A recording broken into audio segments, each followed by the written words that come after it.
Hey there, my brothers and sisters of this Magdalene community. I hope this video finds you well, or at least hanging in there. It's a difficult time right now, isn't it? At least it's been in many ways for me when I sit and I think about what's happening in the world and I ask myself what I'm here to do about it. And that is actually the point of my video today. I just spent the last few days in Washington, D.C. for a business meeting, and the weight of the energy there for me really was indescribable.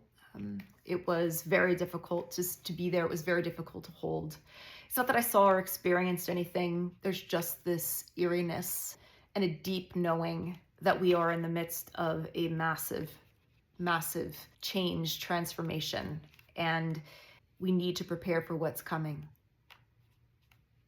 Yes, it's that clear to me. And so I asked myself, what, you know this, what does that mean? What does it mean for me? And what am I here to do? Because if I'm telling you the truth is that over the past few weeks and months, I have been very uncomfortable, and I have been, trying in a way to just surrender to what is happening, to trust this process that I believe is unfolding before us, and to go about my day and my way the best that I can. I've taken on multiple projects. I'm working full time. I've been painting my house. I'm working on my retreat center, which is essentially 90% done. I've been doing all these projects to keep busy. But today, for whatever reason, today in this new moon, perhaps, I was faced with the reality that I needed to ask myself the question of what role I will play moving forward. And I asked not only myself, but I asked my guides for the answer. I called out this morning in quiet prayer in the darkness, help me to understand what it is you want me to do. I've been in a place of spiritual dryness for a number of weeks as well. I was comforted today when I read a spiritual direction prompt from Padre Pio explaining his own bouts of spiritual dryness, and I was deeply comforted. And ironically, it was right after that I read an email from a friend who is a Magdalene, and she and I were corresponding recently, and she said to me, Tammy, what would Mary Magdalene do? Your answer, the answer you're seeking of what you're trying to hold and what was happening at that time, and it just all kind of comes full circle, is what would Mary Magdalene do? What would Jesus do? And it was almost as if in an instant, I was reminded of the Gospel of Mary Magdalene, and a beautiful part of the Gospel where Mary is with her brothers, and this is almost immediately post Jesus' crucifixion and his return to the apostles to comfort them and to allow them to understand that he was, in fact, and is very much alive and remains with them. But of course, it was the Magdalene who was always in touch with his essence, because she was the tower. She was the Magdalene. She understood him differently. And she was also fully healed and prepared for the moment where the gospel tells us that she rose. She rose in front of her brothers, who were freaking out because they didn't know what to do. Jesus was crucified before them. They ran away while she stayed at the foot of the cross with Mary, Jesus' mother. And they've now regathered, right? They saw the risen Jesus. They all believe. But now he rose, right? He's ascended into heaven. It's just them.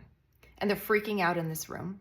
And they don't know what to do. And they're saying, what are we supposed to do? Our fate is not different than his. And we don't have the courage and strength to do that. What do we do? And it was just in that moment and remembering that moment that I realized that the political climate we're experiencing right now is very likely not that different than what they were experiencing.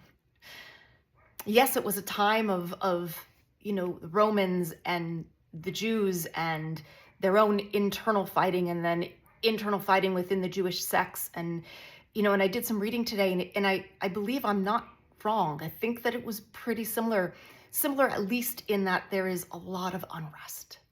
It's like a hornet's nest, right? Jesus walked and lived and breathed and taught and spoke the truth in the midst of the hornet's nest, pulling people out of the political nonsense back into the truth, back into the spirit within them, the walking, living, breathing word that he was among them. And it got him killed. I believe we're not far off from being asked to speak the truth in the midst of political unrest,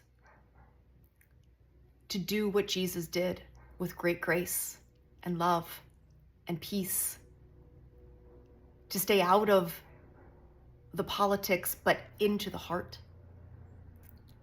And so what was the answer when I asked, what would Jesus do? What would Mary Magdalene do?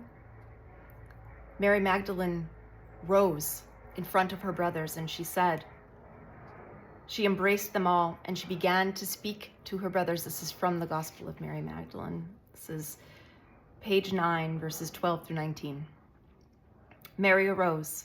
She embraced them all and she began to speak to her brothers. Do not remain in sorrow and doubt, for his grace will guide you and comfort you. Instead, let us praise his greatness, for he has prepared us for this. He is calling upon us to become fully human, to remember our spirit, the essence of Yeshua within us, but to remain fully human, fully grounded here in this reality, to go out into the world to speak the truth. Thus Mary turned their hearts to the good. The answer, my dear friends, is we must return to the good. We must reorient to the one source of truth that is found within us. We must reorient and remember how to constantly, continually reorient to that source of truth within us. And in order to do that, we must understand Jesus' teachings from the eye of the heart, from that place that teaches us contemplative prayer, to remember it, to listen, and to take action. I look forward to, over the next coming weeks and months, to tell you more about what I believe is preparation for what's coming. It's learning the way of the Magdalene, learning what and how to reorient, learning to understand what it is and how to find the spirit within you, and how to deal with and face the chaos, not in and from a place of fear, but a place of fearless equanimity. To be so unshakable and so humble and so rooted in the truth that you become a force on your own. It's this force that we must draw from, that we must hold, that we must become the tower ourselves, and then join forces with others who too are themselves the tower, to become a tower that is untoppable. I hope that you will stay engaged here with me over the next few weeks and months as we prepare for what's coming.